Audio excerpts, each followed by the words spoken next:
बिस्मिल्लाहिर्रहमानिर्रहीम।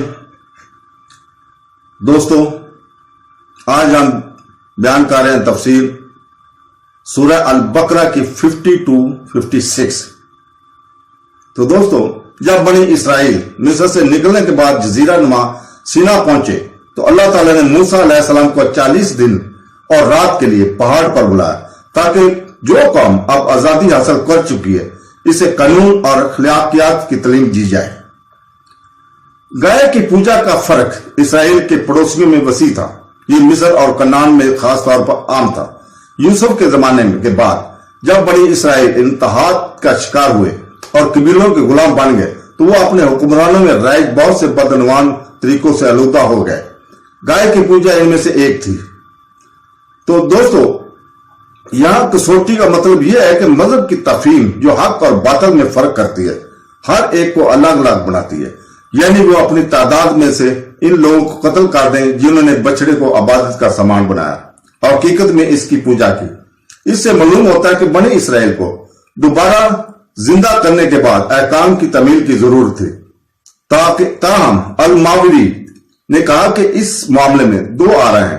पहली राय यह है कि चूंकि बनी इसराइल ने ये मौजज़ात देखे थे इसलिए वो ईमान लाए पर मजबूर थे, इसलिए इन अहकाम की तमील की जरूरत नहीं थी। दूसरी राय यह बताई जाती है कि इन पर अहकाम की पाबंदी लाजम थी ताकि कोई भी जिम्मेदार बालग ऐसी जिम्मेदारियों से खाली ना हो। अल कर्तबी ने कहा कि यही सही है क्योंकि उन्होंने कहा अगरचे बनी इसराइल ने इन जबरदस्त आफात वाकयात को देखा लेकिन इसका मतलब ये नहीं था कि अब वो अहकाम की तमील के जिम्मेदार नहीं है बल्कि वो इसके भी जिम्मेदार है। और ये वाज़ेह है कि अल्लाह ही बेहतर जानता है।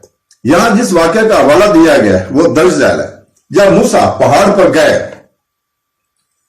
तो उन्हें हुक्म दिया गया कि वो इसराइल के 70 बुजुर्गों को अपने साथ ले आए। बाद में जब अल्लाह ताला ने मूसा को किताब और कसौटी अता फरमाई तो इन्हें लोगों के सामने पेश किया। कुरान के मुताबिक कुछ शरपसंदों ने शिकायत करना शुरू कर दी कि वो किसी चीज पर यकीन नहीं कर सकते क्योंकि मूसा ने दावा किया था कि खुदा ने इनसे बात की है। इसने खुदा के गजब को दावत दी और इन्हें सजा दी। पुराने अहदनामा में ताम मदरजा झैल अकाउंट है और उन्होंने इसराइल के खुदा को देखा और इसके पांव के नीचे नीलम के पत्थर का फर्श था जैसा कि साफ करने के लिए आसमान है। और उसने बनी इसराइल के सरदारों पर हाथ नहीं डाला, उन्होंने खुदा को देखा और खाया पिया। दिलचस्प बात यह है कि बाद में इसी किताब में बयान किया गया कि जब मूसा ने खुदा से दरखास्त की कि वो ऐसे अपना जलाल दिखाए तो खुदा ने इस दरखास्त को रद्द कर दिया और कहा तुम मेरा चेहरा नहीं देख सकते क्योंकि इंसान मुझे देखकर जिंदा नहीं रहेगा। देखिए खरूज 23:33। तो दोस्तों, अल्लाह हाफ़िज़।